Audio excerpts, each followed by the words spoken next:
Baka naman tayo sa kabilang banda. Narito ang ilang bayani na nagkaroon ng ambag sa ating Pilipinas para magkaroon tayo ng kanila. Narito sila, Jose Rizal, Apoy Mabino, Enrique Jacinto, Andres Bonifacio, at si Gabriel Sila. Ano lang ang ambag ni Gabriel Sila dyan? Ba't siya naging bayani? Mr. Soylo, malaki ang naging ambag ni Gabriel Sila sa atin.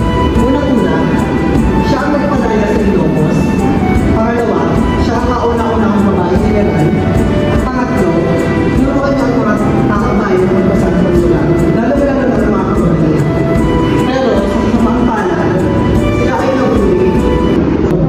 Miss Cachuela, bakit ka matulog sa klase ko?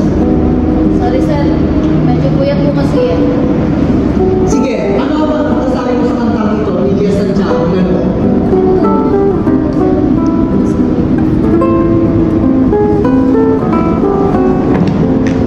Wika sir, parang pumasan yan. Wika at pinag-aaralan pa natin. Mahalaga ang pag-aaral natin ng wika dahil ito ang unang kinamulatan nating salita at gagamitin natin bago tayo mamatay. So sa tingin mo, ano ang importansya ng kanta ni Jess Santiago na noon? Sir, nasa iyo eh. Gumawa kayo ng reaksyon at sulit sa papel tungkol sa kanta noon ni Jess Santiago.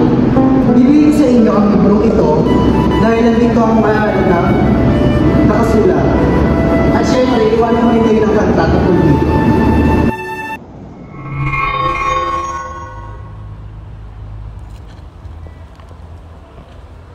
Diego? Saya at mahuli ang lahat sa kabila ng lahat ng gulo sa paligid pagkasama ko siya. Maraming gustong gawin si Diego, tulad na lang ng pagpapalaganap ng ating wika. Magandang umaga, General. Ngunit sa isang banda, Tama-tama, dyan na pala kayo. Gabriela!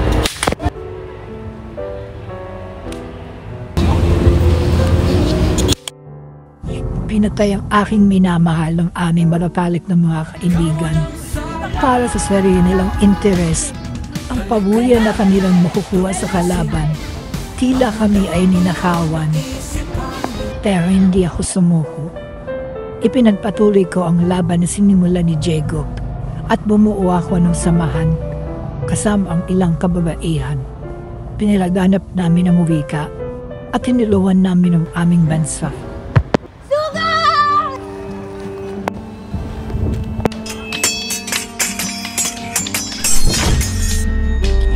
Natalo ang aming grupo na naging dahilan ng aming pag-atras. Ngunit sa kasamaang palad, hanggang dito na lang mahal, ipagpatuloy ko ang ating laban. Papuruan ko ang mga kababayan natin na sumulat at magbasa at may palaganap ang importansya ng ating wika. Dahil ito ay panghabang buhay na gagamitin, so tayo ay isilang at sa oras na tayo ay mamatay.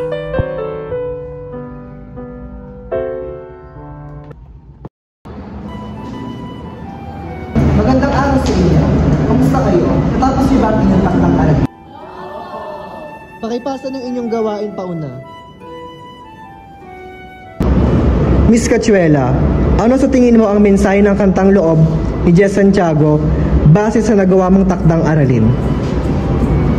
Para sa akin, ang kantang loob ay nakapaloob sa mga lalim ng kultura ng ating mga Pilipino at sa mga hindi nakakapagsalita o nakakaintindi ng Tagalog, tiyak na sila hindi makakaintindi ng